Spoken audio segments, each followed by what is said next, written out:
how much aligns with our teachings here, because I feel like there is a lot of overlap, a lot of similarity. Usually the psychics are based in some kind of loving kindness practice, but even your intuitive guidance, like how would you say that comes through for you? Well, for myself, well, here's the one thing about intuition. Intuition is God-given. We all have it, right? Yeah. Everybody has intuition, and you know what? And your body is your number one receptor to how you're going to read the world outside of you. Right? Your body's going to, if you're sad and depressed, you're going to feel it in your body somewhere, and if you're happy, you're going to feel it in your body somewhere.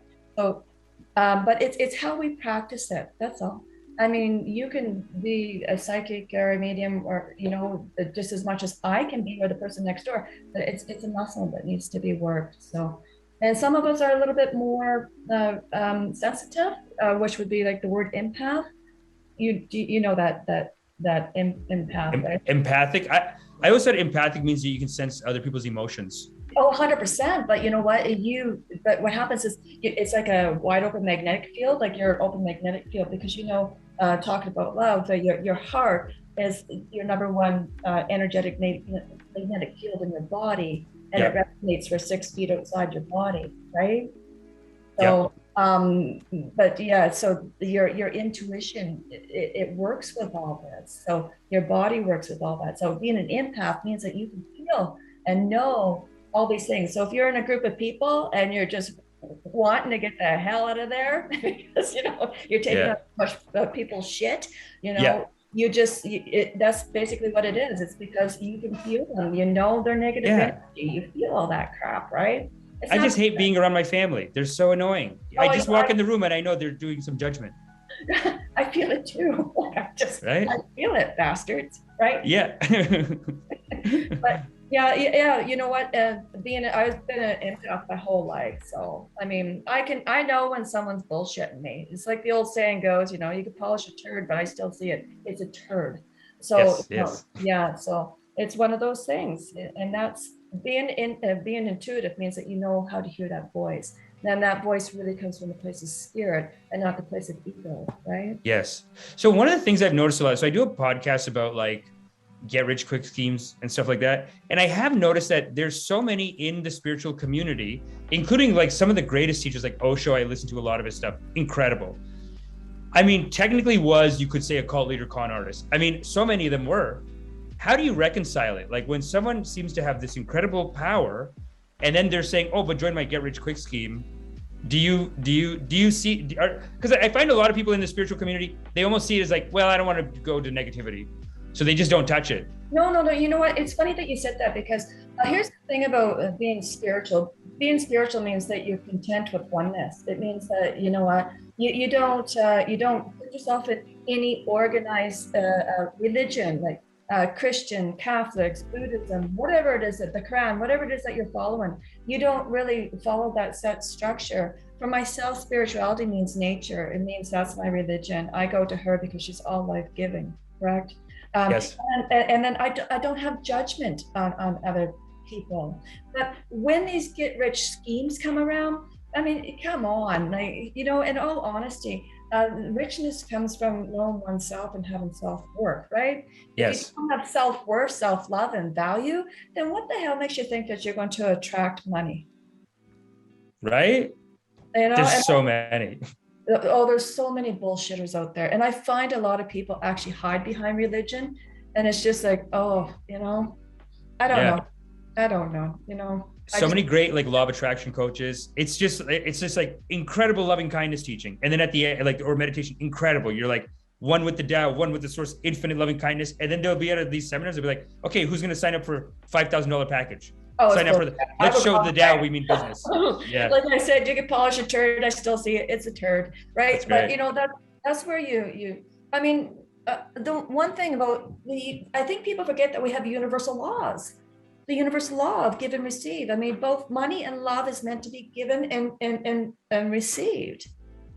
So if you don't know how, like I said, if you don't know how to have self-love and you don't know your self-worth and value, how do you think you're going to get rich fast? You've got to be rich within oneself before you start to attract more. Does that make sense? 100%. Yeah, no, that makes sense. And that's what I try to, yes. I try to tell people, someone's trying to get me signed up for Landmark Forum. I don't know if you've heard of them, but such a cool, Great person. I know people who went and they were like super abusive to them, take their money. Once they sign the credit card, like they won't stop charging the credit card too. Like they're pretty vicious, some of these organizations. And so I have to meet with her. I'm gonna have her on the podcast soon. So it'll be good to tell her, to just give her something, like, because they do seem to have this attitude of like, oh yeah, then what are you doing? You know, and it's like, what's the solution? Let's say the solution is, I guess, your fucking business what I'm doing. Like, yeah. Because obviously you're sitting in front of me trying to get my business, so you should know what I'm doing for business. That's what I'm doing, right? So that's true. Yeah. No, I mean, I'm writing on TV. That's what I'll tell her. I'll say, hey, please screen a word. And it should be like honest to God, if you're coming up to me and wanting my like I said, is that like a life coach type of business thing? We call them success cults. My buddy went to one, same curriculum, and he went to one called large group awareness training. So they're getting people who feel like low self-confidence and teaching them whatever. So one of the things they did to him though, the first day, you come in, they lock you in, and they give you a schedule for the day. And they tell you like 2:00, there's gonna be a bathroom break, let's say, right? So you go through the day, and then as 2:00 approaches, by then, like in the morning, they're nice. They lock the doors. They start getting more and more abusive. As 2:00 approaches, they're like, I wish I could give you a bathroom break, but you're such a bunch of losers. I can't even let you do that because you're so stupid. You better sign up. And that's a hard closed tactics they did on this guy.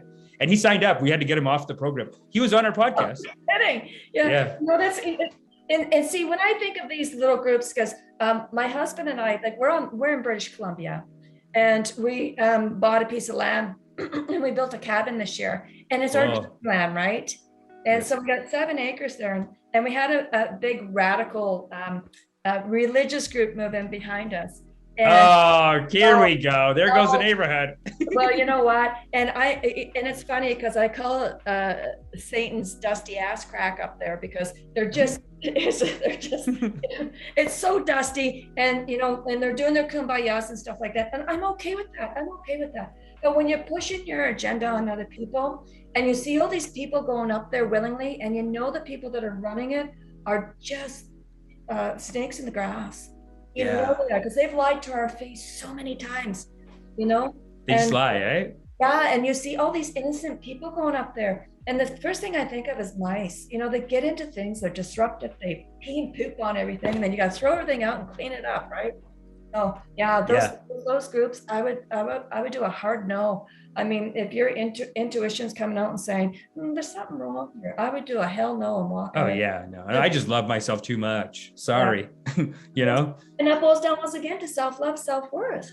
Yeah. Such humorous teachings have not been taught since the time of Zhuangzi over 2,000 years ago in China. But where can I receive the full nectar of this hilarious juice, you ask? Oh, for that you must do your karmas. Hit the like, hit the subscribe, and sign up for meditation immediately. They will have you laughing until you have no mind.